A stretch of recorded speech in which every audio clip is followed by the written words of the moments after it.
자, 2025년 9월 18일 시장 한 번만 빠르게 살펴보도록 하겠습니다.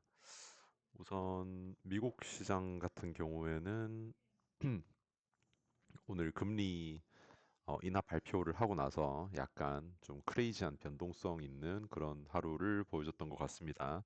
그래서 앞으로의 그 방향성이 어떻게 될지는 뭐 모르겠지만 일단 한국 시장은 오늘 조정을 거치고 5일선을 깨지 않고 양방향 다 상승하고 있는 모습을 보여주고 있고 수급은 그렇게 강하지는 않습니다. 오늘은 기관이 매수를 하는 시장인 것 같고 개인은 여전히 매도를 하고 있다. 근데 외국인은 살짝 좀 숨을 죽이면서 약하게 매수하는 그런 모습입니다.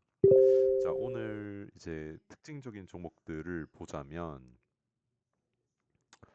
오늘은 뭐 사실 그 여전히 크게 어떤 중요한 종목들은 없었던 것 같고 좀 뭐 이슈들 보자면은 한싹이라든지 그 이제 해킹 보안 이슈로 이제 이재명 대통령이 해킹 범죄 대응 범정부 종합 대책을 마련해라. 이래서 그 이제 테마주들이 조금 뛰었고 이 테마주들이라고 하면 그 이제 보안 관련 테마주들을 말을 하는 것이고 조금 튀었다고 볼 수 있습니다. 그다음에 오늘은 막판에 삼현이라는 로봇주가 좀 튀고 있고 이거는 신고가 있었기 때문에 이 정도 차트에서는 관심을 가지고는 있었어야 했는데 전혀 못 보고 있었고 근데 어쨌든 이 종목이 좀 가는 모습 보여주고 있습니다.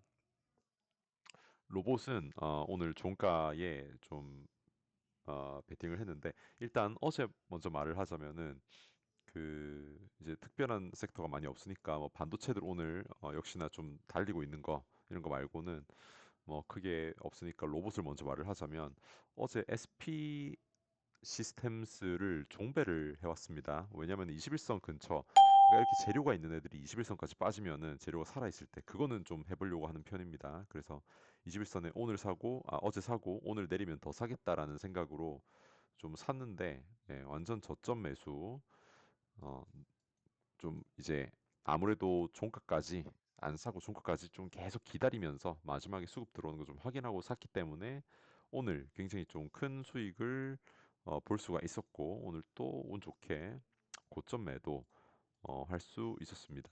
그래서 이 종목을 매매를 좀 했는데 얘는 뭐 그 현대차 내일 이제 인베스터 데이 이거 누구나가 알고 있는 재료고 이거 관련해 가지고는 꼭 놓치지 말아야겠다 생각을 했기 때문에 이 종목을 좀 매매를 했고 근데 오늘도 사실 뭐 종가에 유효하긴 한데 얘보다 클로봇 조금 더 좋은 모습 수급인 것 같아서 어제는 클로봇을 접근 안 하고 SP 시스템즈 접근을 했지만 오늘은 클로봇 접근을 좀 하고 있습니다. 그래서 클로봇은 아무래도 SP 시스템즈보다 비중을 더 때릴 수 있는 종목이기 때문에 자, 어제는 아무것도 안 샀었지만 오늘 종가에 베팅을 좀 했고 그다음에 삼현 기타 등등 로봇 섹터가 여전히 좀 강하기 때문에 이 로봇은 조금 부담 없이 좀 살 수 있지 않았나 싶습니다. 그래서 아직 수익은 뭐 많지는 않지만 어쨌든 내일 그 이벤트 바라보면서 좀 끌고 갈 생각입니다. 이런 애들은 오늘 왜 올라가는지는 아 네, 삼성도 현대 쪽이구나. 네, H사 뭐 이런 거 관련해가지고 있으면은 삼현을 봤으면 더 큰 수익을 얻었을 텐데 종목 성정은 항상 조금 아쉽다고 볼 수 있습니다. 그래서 얘를 봤어야 했는데 좀 아쉽고 그래서 보면은 로봇들이 뭐 삼현 올라오고 누구 올라오고 하면서 이제 신고가 종목들인데 오늘 로보티즈도 좀 뛰었고 그래서 로봇은 굉장히 좀 아직도 강한 모습을 보여주고 있다. 뭐 그 정도 보면 될 것 같고 나머지는 별 특별한 것은 없다. 이렇게 볼 수 있겠습니다.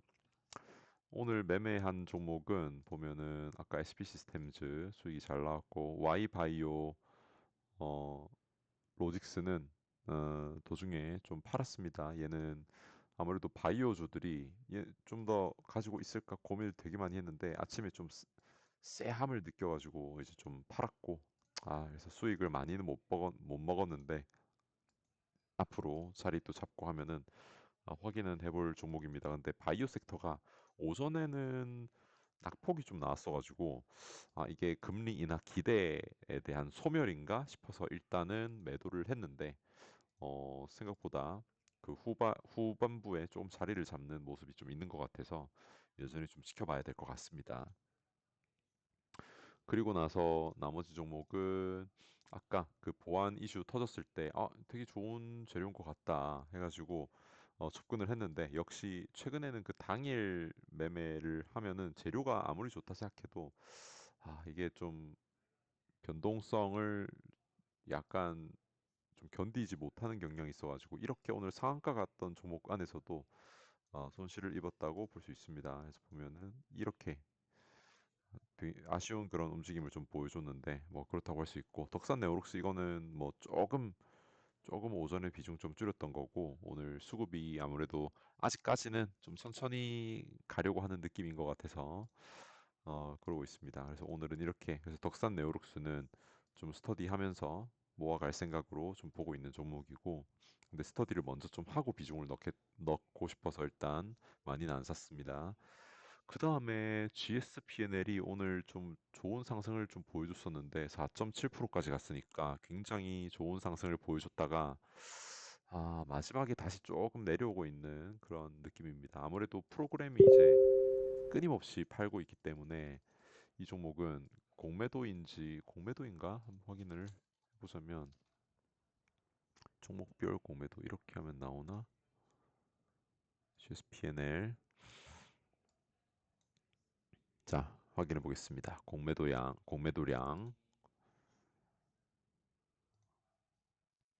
공매도 누적 공매도량 누적 공매도량이 뭐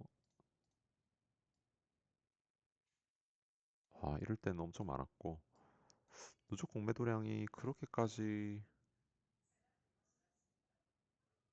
누적 공매도량은 계속 쌓이고 있기는 한데 공매도가 많을 때 주가가 쫙 올라가 버리면 또 숏 커버링이 나올 수도 있어서 그런 건 또 좋을 수도 있는데 일단은 예, 계속해서 기관 수급이 좋다고 볼 수 있습니다. 그래서 개인 수급은 또 장 끝나봐야 알겠지만 개인 수급은 별로 기대 안 되고 이런 기관 수급하고 외국인 수급이 합쳐졌을 때 폭발적인 그런 시세가 나오지 않을까 생각을 하는데 외국인들이 계속 팔아서 얘는 뭐 이렇게 세게 가지를 못할까 이런 거에 대한 좀 생각은 합니다. 근데 어쨌든 이 뉴스를 보면은 시진핑 에이펙 계기 방안 확실한 듯 왕이 답방도 추진. 그래서 외교부 장관이 이제 중국 왕이 외교부 장관 한국 어, 오는 거. 그래서 지금 이제 17, 18일 중국 방문을 했고 오늘 발표를 한 겁니다. 그래서 이 사람은 이제 왕이 무슨 방한 오피셜 되면 화장품을 본다 하는데 뭐 화장품도 당연히 그러겠지만 어, 이 여행 쪽. 그래서 오늘 보면은 한알령 쪽이 조금 섹터가 괜찮았던 것 같은데 롯데 관광개발 섹터가 이 종목이 되게 좀 센 것 같고 얼마나 올랐냐 이런 여기서 올랐으면은 거의 한 이 구간에서부터 한 20%가 올랐으니까 상승폭은 이 종목이 좀 더 좋았던 것 같습니다. 여기서 밑에서 샀으면 그래서 되게 좋다. 그리고 호텔 신라 쪽도 뭐 밑에서 좀 샀으면은 좋은 수익. 그래서 이 결국에는 신념과 이 관점이 되게 중요하다. 그리고 나머지도 자리를 또 잡고 있고 하니까 같이 올라가지 않겠나 하는 생각은 합니다. 그리고 덩달아 화장품도 오늘 좀 강한 모습 있고. 근데 어쨌든 어, 가지고 있는 종목, 특히 좋다고 생각하는 종목은 좀 밀고 나가야 거기서 수익을 또 얻고 좀 괜찮은 수익을 얻고 할 수 있기 때문에 신념을 가지고 좀 더 홀딩을 해볼까 합니다. 근데 어쨌든 이 재료가 나중에 결국에는 노출이 되거나 좀 가시화되어서 좀 오버슈팅이 한번 나온다 하면은 그때는 좀 매도를 해야 되지 않을까. 왜냐면은 이제 그 기대감에 극에 달하고 있기 때문에 9월 말에 마지막 날에 이제 그런 무비자 이슈도 있고 그다음에 중국 왕이 외교부 뭐 방한에 예, 장관 뭐 방한 그다음에 시진핑 주석 방한이 확실하게 된다 뭐 이런 재료 나오면은 한번 슈팅이 나오지 않을까 생각이 들어서 일단은 그런 식으로 생각을 하면서 보고 있습니다. 그래서 이 호텔주들은 좀 오르면서 천천히 오르면서 약간 좀 어, 가고 있고 이런 애들도 사실 밑에서 샀으면은 뭐 26%씩 근데 밑에서는 못 샀기 때문에 당연히 이렇게 수익이 가지 못하지만은 어쨌든 많이 가졌으면 좋겠다 싶습니다.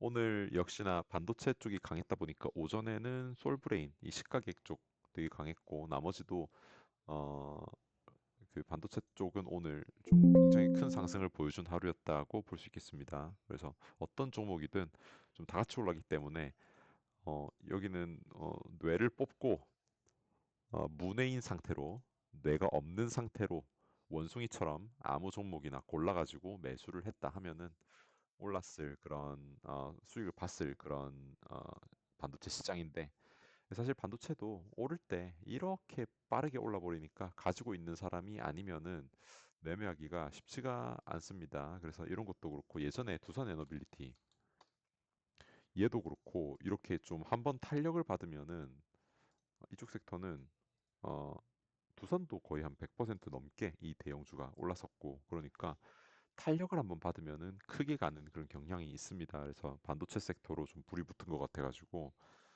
이쪽은 여전히 관심 있게 보는데 뭐 엔비디아 빠져도 뭐 낸드 쪽으로 이번에 가는 거니까 어쩔지 모르겠는데 반도체는 지금 1차적으로는 좀 종목이 너무 많아서 어떤 거를 골라야 될지에 대한 어려움이 조금 있고 그다음에 이미 좀 오른 상태이기 때문에 함부로 매수를 하고 싶진 않아서 사실 베스트는 그냥 하이닉스 샀던 거였는데 그것도 없고 하니까 그리고 다른 종목으로도 충분히 수익을 낼 수 있기 때문에 포모를 느끼지 않고 조금 잘 견뎌야 한다 이런 시기를 그런 식으로 생각을 하고 있고 반도체가 가고 할 때 넥스트 스텝은 또 어떤 것이 있을지 그런 거에 좀 더 초점을 두면서 준비를 하는 게 맞지 않을까? 뭐 그런 생각을 하고 있습니다.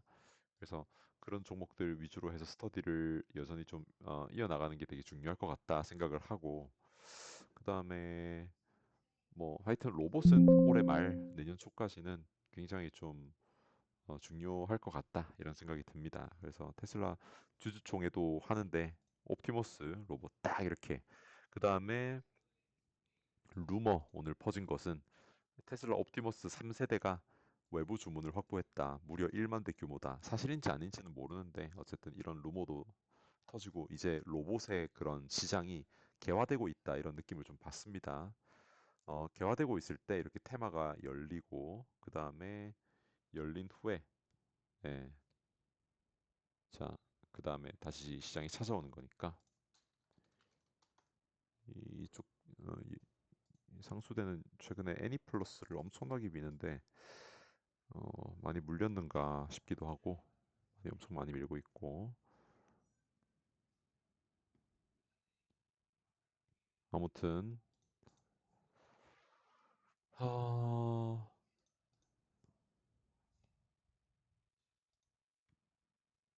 자 로슈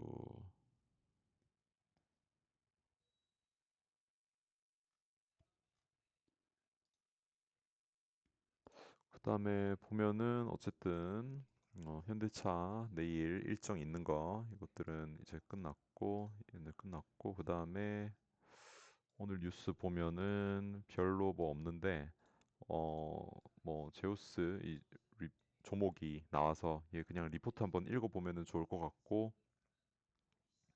JS 링크는 히토류 쪽인데 9월 파일럿 시범 생산한다. 그리고 최근에 뉴스도 좀 나오는 것 같던데 근데 이 종목도 아우 너무 많이 올라가지고 이런 거뭐 거의 한 두세 배씩 올라서 지금은 뭐 물론 이제 이 상태로 계속 가서 10배 오를 수도 있고 뭐 그렇기는 한데 뭐 이때는 이거는 약간 좀 테마성으로 오른 그런 차트라고 볼 수 있고 이거는 천천히 오르는 거는 어 이 정말 그 종목의 질이 달라졌을 때 기대하는 바가 달라지고 질이 달라졌을 때 이렇게 오르기는 하는 것 같습니다. 그래서 벌써 바닥권 대비해가지고 3천 원짜리가 한 6배 오르고 했으니까 이게 접근하기가 조금 5천억대고 어, 이런 구간에서 샀으면 참 좋았을 텐데 좀 많이 아쉽고 그래서 이런 종목들을 찾아내자. 이게 이제 포인트라고 할 수 있습니다. 그래서 오늘은 요 정도 볼 것 같고 일단 음, 매매는 최대한 좀 간결하게 봐야 될 것 같고 오늘도 아까 한 20만 원 정도 까이면서 이 수익도 조금 내려왔는데 이 시장이 좋을 때는 확실히 좀 그냥 최대한 수익을 즐기면서 길게 끌고 가는 게 기대 수익률도 높게 가져갈 수 있는 좋은 방법인 것 같고 또 시장이 안 좋아지면은 보유 종목을 확 줄여가면서 좀 보수적으로 매매를 하는 그런 게 좀 필요하지 않을까 생각을 합니다. 그래서 뭐 관심 종목들도 항상 정리해두고 시장 스터디를 많이 하고 시장 특성도 파악을 해가지고 좀 대응을 하면서 매매를 이어가면 되지 않을까 그런 생각하면서 오늘 빠르게 마감해 보도록 하겠습니다.